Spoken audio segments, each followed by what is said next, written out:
So my talk is about ontology-assisted analysis of COVID-19 vaccine-associated thrombosis adverse event case reports from VAERS. So this work is done by Jessica, my student, and me. So we all know COVID-19 vaccines are great, right? So have saved a lot of people from the pandemic. So in USA, we have 3 COVID-19 vaccines. They are Pfizer, BioNTech messenger RNA vaccine. Recently, it has been officially licensed by FDA, and now they have the new name. It's called Comirnaty. And then we have Moderna, which is also a messenger RNA vaccine. And then we have Janssen. So Janssen is the adenovirus vector vaccine.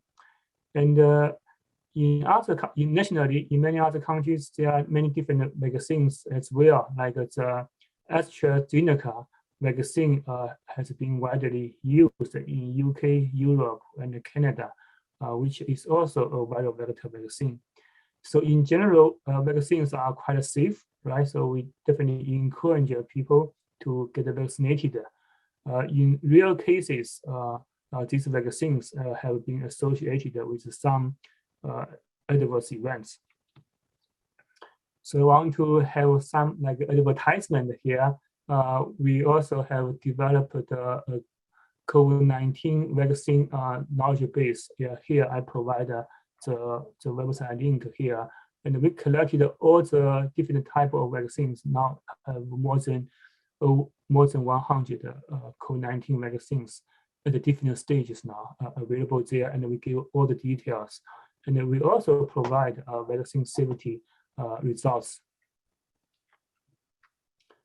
So let's come back to the adverse event.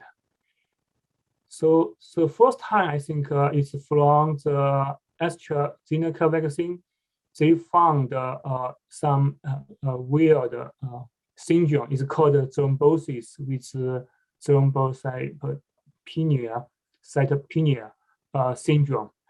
So this syndrome, basically you have the thrombosis. Right? Thrombosis means a blood clot, right? And it can be venous or arterial thrombosis.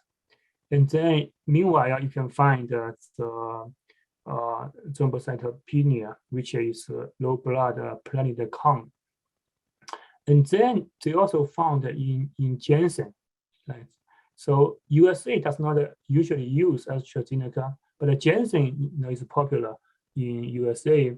So they found Janssen also have been associated with the so-called TTS.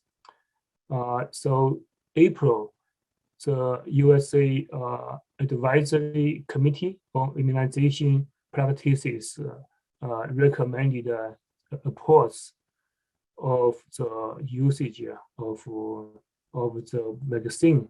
Now it still stands for people aged 18 years or older. So then, as I mentioned briefly about what is TTS, right?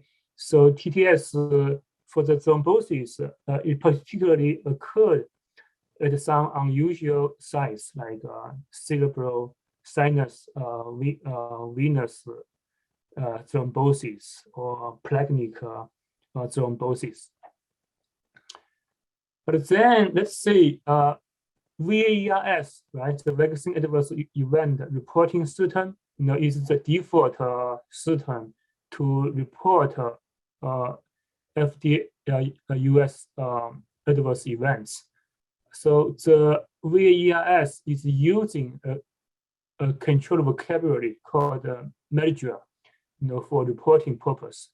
However, the TTS is not in the measure. So basically, it's very hard to define TTS per se. So there is a collaboration called Brighton collaboration.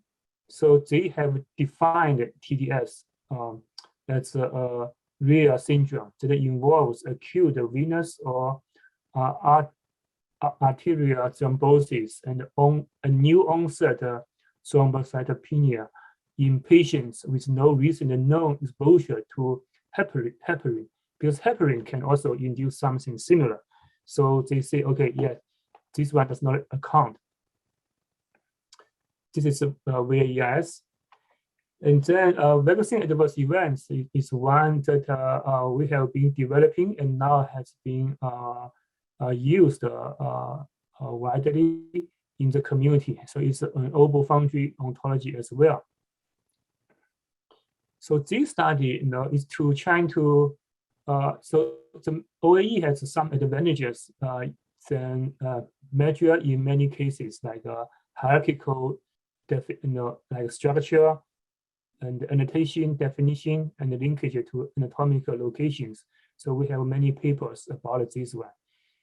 So this study is trying to link all the information together and is trying to identify the broad clot issue. So then we found like 2.7% of Janssen cases from like the VAERS that are thrombosis related. So here we give some more information. So out of 42,000 cases, we found a little over 1,000 cases associated with thrombosis. And then we did something similar. We found 0.97% associated with Pfizer one and 0.77% cases in VAERS associated with Moderna. They are associated with thrombosis. And then this is more like a summary of the work. So you see the 2.7%, 0.97, 0.77. So from here you can see like the Janssen one appears to have a higher percentage of the blood clot or thrombosis AE compared to the two others, right? So yeah, it's more than twofold, 2 or 3-fold, yeah. And then we look at all the cases, and we found often like there are many thrombosis, all kind of thrombosis, right? So like 39 are shared by the 3, but however, also you can find there are many others not shared. So we were wondering why. Then we took a further look. So this is a typical Janssen one. So you can find that there are many like deep vein thrombosis, transverse sinus thrombosis. So you can find many different kinds of thrombosis. And then we compare 3. The thrombosis itself, the general one is there, but then you can also find some specific ones like a deep vein, pulmonary, and cerebral, like brain vein thrombosis. So this is kind of the high level. Then we want to see, oh, let's just go further, right? So when you look at the 39 shared thrombosis, so surprisingly, or not surprisingly, so you can find they appear in different locations, right? This is use OAE. Then you can find that they are in brain, in heart, in liver, so in pulmonary, in spleen, in kidney. So they are in everywhere. So things like the thrombosis can occur not only like heart or pulmonary or liver or lung, as you would think, they actually are in everywhere. And then we did some like modeling. So this is according to the Brighton collaboration definition. So we can separate the different thrombosis AEs into like a different level, like a level 1 to 5. So it can be definite or probable. But yeah, definitely, we just put the names there. We probably need to get some more thinking how to define that in a logical, like equivalent class level. So in summary, so we have compared the different thrombosis AEs and then found something interesting, and Janssen seems like have a much higher association with thrombosis, and many thrombosis types are found. They appears like occur everywhere, and so we did some ontology modeling on it. So we didn't study the thrombocytopenia part because they don't have different, they don't have this TTS in there. So we just do the thrombosis, but definitely more work can be done to specifically define TTS. Yeah, it's supported by undergraduate research opportunity program in Michigan. Thank you. Yeah.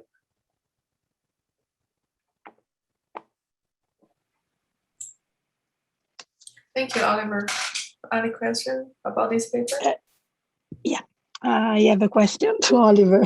Maybe you said, and I missed it, but did you see if, did you look at the age and gender when you're looking at the effect on blood clot to the different vaccine?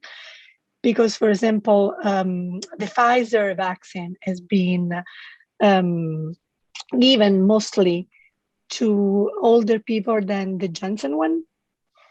And could that have an effect on the fact that maybe the younger people and maybe the women are more subject to that? And so if you have done, or if you're thinking to do that correlation between even the age and the gender.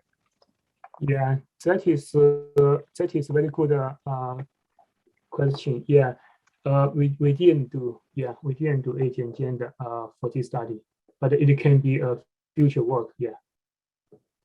Thank you.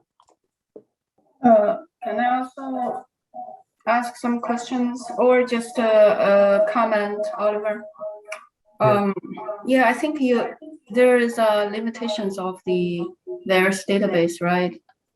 I'm not so sure how you can make the result comparable because of the, like, as Anna Maria said, what's the population they applied to?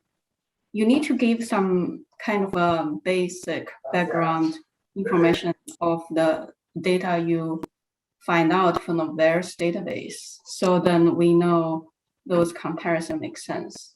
So it's just a comment. Oh yeah, this is definitely a comment for VAERS. Yeah, it's a common comment. So VAERS has a lot of shortcomings, right? Usually you don't know the population, how many people really get vaccinated, for example, and then the different situations. So this is more like very rough. They do have some statistical analysis like PRR, like chi-square, and we didn't do it here. So yeah, we can do more later. Yeah. Yeah, actually, I just found out for the COVID-19 vaccine, because of this specific situation, we could find out which, how much each vaccines distributed inside the US. This information are available. I think I found it out some time ago. Yeah. So, but you don't know, like, if all of them, all those who have got adverse events, they report, right? So so that can all still be an estimation. Yeah, we do have some denominator to compare. The denominator usually is like other vaccines. A lot of details we can talk later. Yeah. Okay, thank you.